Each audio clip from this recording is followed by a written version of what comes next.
இங்கே பாருங்கள், இப்போ ப்ளவுஸு பார்டர் ப்ளவுஸ்லாம் கொடுத்தா இந்த மாதிரி கைக்கு பாதி பத்த மாட்டேங்குது.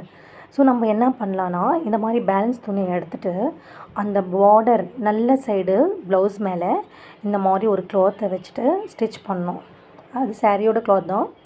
இந்த மாதிரி ஸ்டிச் பண்ணுங்கள். ஒரு ஸ்டிச் பண்ணக்கூடாது, டபுள் ஸ்டிச் பண்ணணும். இல்லைன்னா அந்த இது வாஷ் பண்ண அந்த தையல் பிரிஞ்சு வந்துடும். இப்போ பாருங்கள், இந்த ஃபினிஷிங் சைடு அப்படியே மடித்து தைக்கிறோம். இங்கே பாருங்கள், ஏன்னா நம்ம திருப்பும் போது அந்த ஃபினிஷிங் அழகாக வந்து உட்காந்துரும். இந்த மாதிரி மடித்து தைக்கணும். இப்போ பாருங்கள்,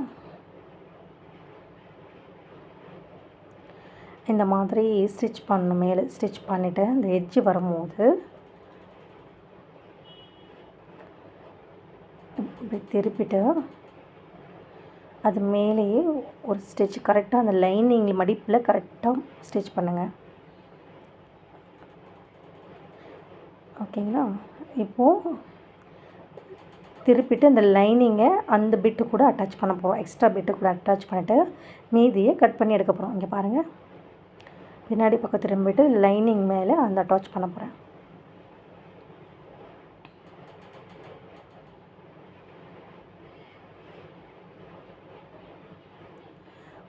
ஓகே, எக்ஸ்ட்ரா துணியை கட் பண்ணி எடுத்துருங்க. ஸோ இந்த மாதிரி தான் ப்ளவுஸுக்கு நீங்கள் சைடில் அட்டாச் பண்ணணும். இது வந்து ரொம்ப ஃபினிஷிங்காக இருக்கும், ரொம்ப நல்லாயிருக்கும். நீங்களே பாருங்கள் எவ்வளோ ஃபினிஷிங்காக வந்திருக்கு பாருங்கள். உங்களுக்கு இது பிடிச்சிருந்தா